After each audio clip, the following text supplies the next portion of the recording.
Everybody, welcome back to the Meta Mind Space, a place for collective growth and evolution. Today's episode is going to be about how to be the best you can be and how to use that to make life more successful and to be more successful. The first step towards being the best you can be at all times is something I call presence. And presence is just what it sounds like. It's about being as present as you can be at all times. It's about living in the now, in the present moment. And the best way to achieve this is to consciously choose not to spend too much of our mental energy putting us in the future and not to spend too much keeping us in the past. Now, by that I mean if we're thinking about things that happened in the past, traumas and events in our lives and heartbreak or loss or anything, even good things, if we're thinking about the past, all that energy is keeping us from being in the present. And sometimes, especially if these are undesirable memories, we could be bringing in emotions from the past. We could be bringing in pain and guilt and sadness from events that have already happened, and we continue to bring these events to the present and hurt ourselves again and again.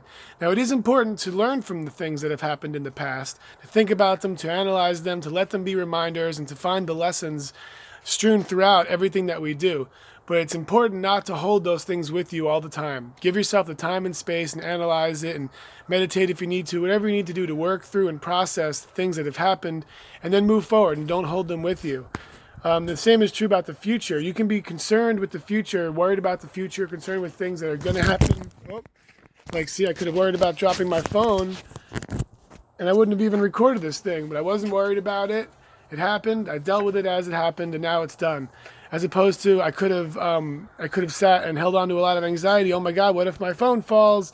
What if putting it like this in this precarious position doesn't work out? Maybe I'm going to go into this thing with a little more anxiety and nerves because I'm worried it might fall, and I'm spending my time thinking about what I'll do if it will fall. All that is erroneous. You shouldn't be spending too much time worrying about potential things that might go wrong that probably won't even go wrong.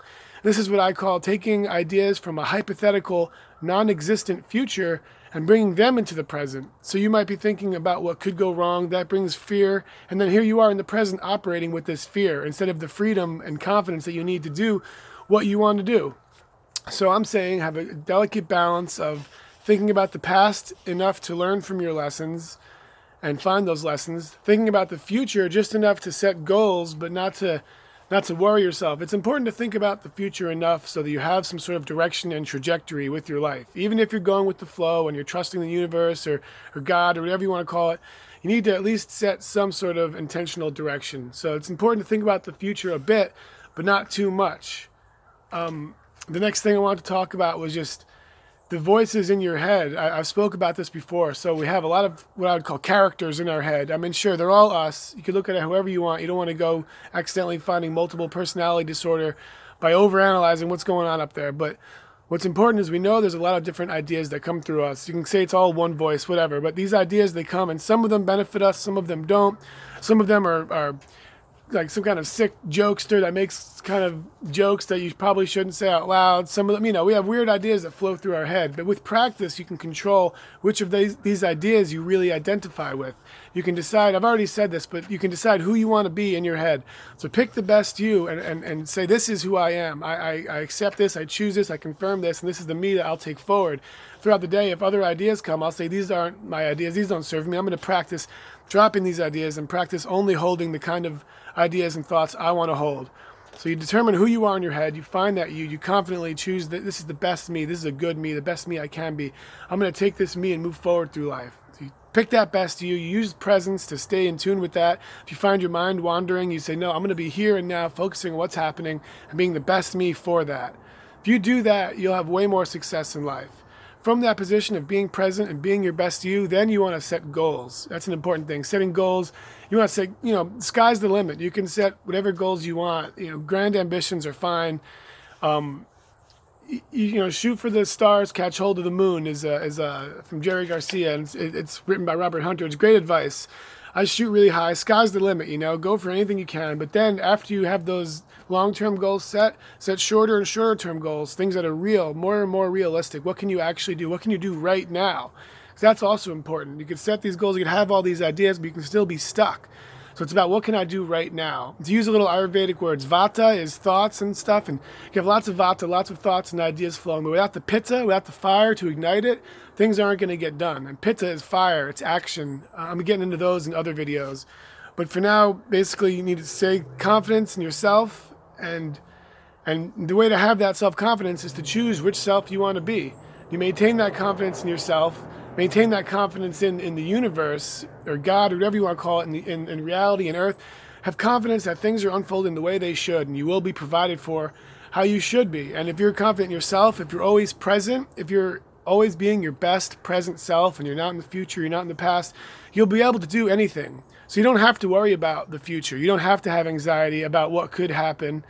You don't have to have anxieties about what can go wrong or what can go right. You just have to have faith in yourself and have presence, and then just go forward, knowing in any given moment, I'm going to be my best self. So I don't have to worry about what could happen, because in those moments, I'm going to be the best me I can be, because I'll be present, I'll be mindful, and I'll be using all the different practices that I've been working on. So as things come to me, I can handle them. The next thing, it goes along with setting goals, is don't procrastinate either. If you know you have things to do, you know you're ready to do them, just do them. I do this sometimes. I walk past, a sink full of dishes, a great example, or anything that has to get done, and you see it, you acknowledge it, and you feel it, and you don't do anything about it, but you hold that with you. So you're best off doing things as you see them. Don't hold these things anymore. Don't have a pile of chores in the back of your mind, because they bog you down. You want to be present, in the present, get stuff done. Don't let it pile up. Don't think about it, because then it's just there resting on you. So get your things done. And don't procrastinate. And the last thing is, don't give up. You have to have faith. The universe, reality, whatever you want to call it, the way things happen, it seems to test you. Or even if you don't want to use that terminology, something happens where things go wrong, and they keep going wrong, and it's very easy to give up and just say, I'd rather just sit around and watch Netflix, just eat the crappy food I want to eat, whatever it is. I don't even want to go there, but we all have a comfortable space where we're not being the best person we want to be, and it's very easy to go there. But you have to have faith in yourself. You can't give up. You can't let hurdles and trapdoors and things that get in your way stop you. You have to always be able to pick yourself back up, say, forget about what happened, let's learn, what did I do wrong? That's another huge point, is that nothing is really bad or wrong. Everything is actually just, everything that seems wrong, every mistake, they're all blessings, if you will. But really, they're all avenues for growth, avenues to lead you towards more growth and learning. That's what's going on. There are no missteps. This is just how it's supposed to be. If you have faith and you're optimistic, you say, everything that's happening to me, everything I'm doing, this is what's supposed to happen. This is karma. This is cause and effect. These are results of my own actions and decisions coming back at me. So let's see what's happening and learn from it. If things are going bad, they're not bad. This is your avenue towards growth and learning. That's what life is about. That's how evolution works. That's how everything looks. It works. If you look around you, everything is that way. Nothing is wrong. Nothing is bad. Everything is actually perfect, because there is no perfect. Perfect is a concept that's made up. It's an imaginary concept. What's real is just happening, and in its imperfection, I say it's perfect. I believe in it. I love it. I appreciate it, and I see it for what it is, and that's reality. It's lessons, it's learning, it's growth, it's opportunity, and it's what enables you to do whatever you can dream. You can imagine, you can dream, you set these goals, you stay positive, you stay present, you stay prepared, and you just do it. Move forward, whatever it has to do. Write down your lists of goals and use Ayurvedic practices and techniques, which you can find throughout this channel.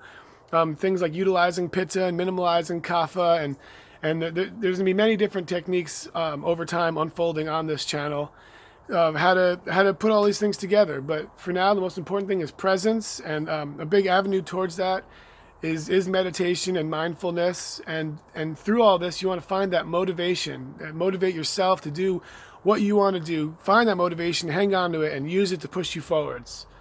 So this has been the Meta Mind Space. I'm Jesse Meta, and this channel, feel free, please, to look at all the other videos on this channel. If you want to look at the introduction video, it sort of explains what this is. It started off as a podcast idea, but I'm evolving it into a YouTube channel, and there'll be many videos continuing to unfold. I'm open to any suggestions or ideas, so please message me, like, comment, share, tell your friends, and welcome to the Meta Mind Space. Hopefully we'll see you next time. Thanks.